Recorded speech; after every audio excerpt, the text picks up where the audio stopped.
스베 스포츠 특집 시간입니다. 심판에 대해서 이야기를 해볼 건데 그에 앞서 논란의 심판이죠. 김우성 심판 징계가 나왔습니다. 배정 정지 3개월 징계인데 아시다시피 배정 정지 3개월은 1월부터 스타트를 해서 3월까지 이어지는 징계입니다. 이게 배정 정지 3개월 징계를 받았던 이유 중에 하나가 김우성 주심이 협회 승인 없이 인터뷰를 해서 징계 절차에 착수를 했죠. 그리고 김우성 심판이 원래 징계가 없었잖아요. 이 전북현대와 관련된 문제로 인해서 징계가 있었던 건 아니었는데 이 징계가 생긴 이유 중에 하나가 KBS와 인터뷰를 했습니다.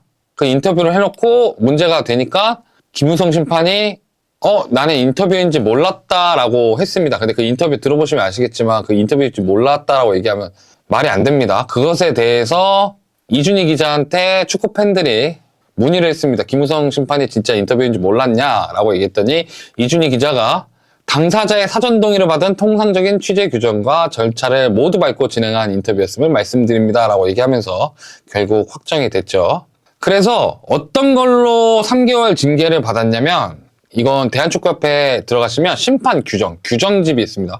심판 규정의 20조 4항에 협회의 사전 승인 없이는 경기 전후 판정과 관련된 일체의 언론 인터뷰를 하지 않을 의무를 위반해서 그렇게 받았다고 합니다. 근데 지금이 무슨 시기죠? 비시즌이죠. 경기가 없단 말이에요. 경기가 있어도 뭐 연습 경기, 프로팀 간의 뭐 프리시즌 경기 이것도 지금은 없을 시기입니다. 이 징계가 실효성이 있냐에 대해서 축구협회의 입장은 다음과 같습니다. 3개월 동안 배정이 없으면 생계에 타격이 되고 그러므로 실질적인 징계가 맞다. 시즌은 끝났지만 프리시즌 경기가 있다. 그러니까 징계가 맞다. 그리고 프로 심판이라 하더라도 프로 배정도 매주 나오는 것이 아니기 때문에 타격이 큰 징계다. 그러니까 중징계다라고 주장을 합니다. 이것에 대해서 제가 추가적으로 말씀드리면 프리시즌에 경기를 갖는 프로팀들은 대다수 해외에서 경기를 갖습니다.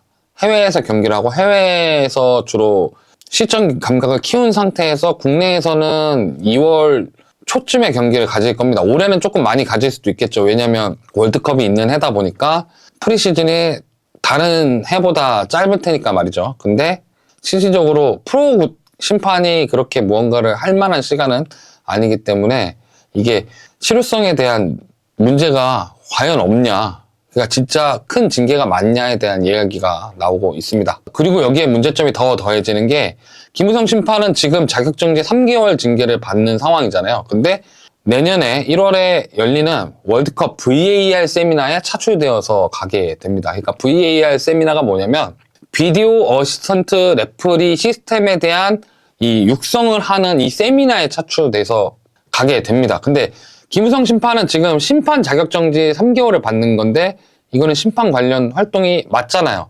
그러면 이게 징계가 맞는가? 이 얘기가 나오고 있습니다. 그러니까 그들은 강도 높은 징계라 주장하지만 여론과 팬들이 보기에는 물징계라는 게 문제점이라고 할 수 있죠. 그래서 욕을 먹고 있고요. 그래서 생각을 해봤습니다. 우리나라 심판들은 과연 실력이 좋을까요? 저는 이 평가를 월드컵으로 해보기로 했습니다. 이번에 북중미 월드컵에 차출된 심판들 중에 일본 심판과 중국 심판이 있는데도 불구하고 한국 심판이 또 한 명도 뽑히지 않게 되었습니다. 이런 지 좀 오래됐죠.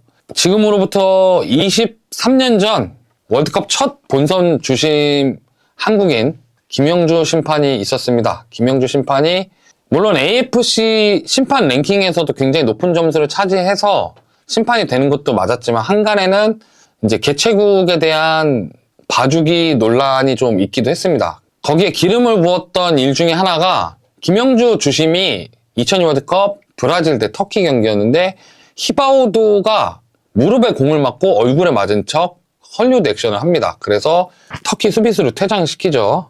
브라질 히바우드의 헐리우드 액션에 속은 건데 이후에 잔여 경기에는 대기심으로만 출장을 하면서 김영주 심판도 중징계를 받게 됐습니다. 그렇게 김영주 심판의 은퇴 무대가 대기심으로 끝나게 됐죠. 그리고 그 이후에 또 유명한 심판은 남아공 월드컵에서 부심을 맡았던 정혜상 심판님이 있습니다. 그래서 그동안의 월드컵 심판들은 총 5명이 있었습니다. 주심은 앞서 언급됐던 김영주 심판 단 1명이었고 부심으로는 4명이 간 적이 있습니다. 94년 미국 대회 때 박혜용 심판이 간 적이 있고 98년 프랑스 대회 때는 전영현 심판, 그리고 2006년 독일 때는 김대영 심판, 그리고 2010년 남아공 때 정혜성 심판이 이렇게 5명의 심판들이 월드컵에 갔습니다. 그리고 2014년부터 월드컵 주심에 대한 기준, 그러니까 피파가 국제대회에 대한 기준을 바꾸게 되는데 그 심판에 대한 소통을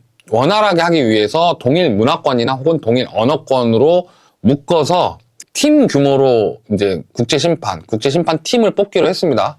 그리고 공교롭게 그렇게 되자마자 대한민국 심판들은 단 한 번도 월드컵 무대를 밟지 못했는데 그러기에는 일본, 중국 심판들이 계속해서 가고 있습니다.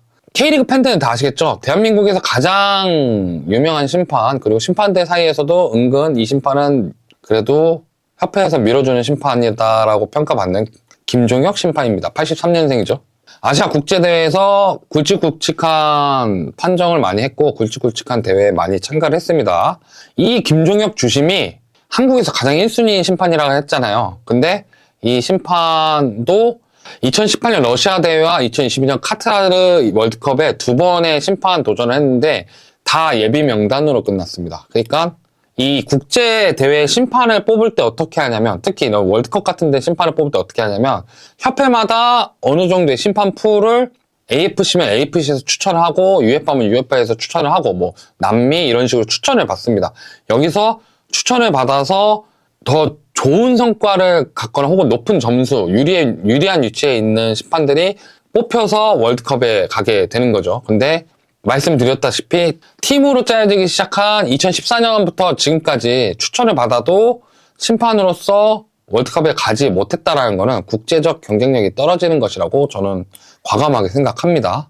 앞으로 심판 시리즈를 계속 할 텐데요. 다음 시간에는 심판들의 생계 얘기가 왜 나오는지, 그리고 왜 자꾸 감싸기식 징계가 나올 수밖에 없는 상황인가, 그리고 이것에 대한 실질적인 해결 방안, 이 부분은 제가 생각한 해결 방안을 이야기해보는 시간을 갖도록 하겠습니다.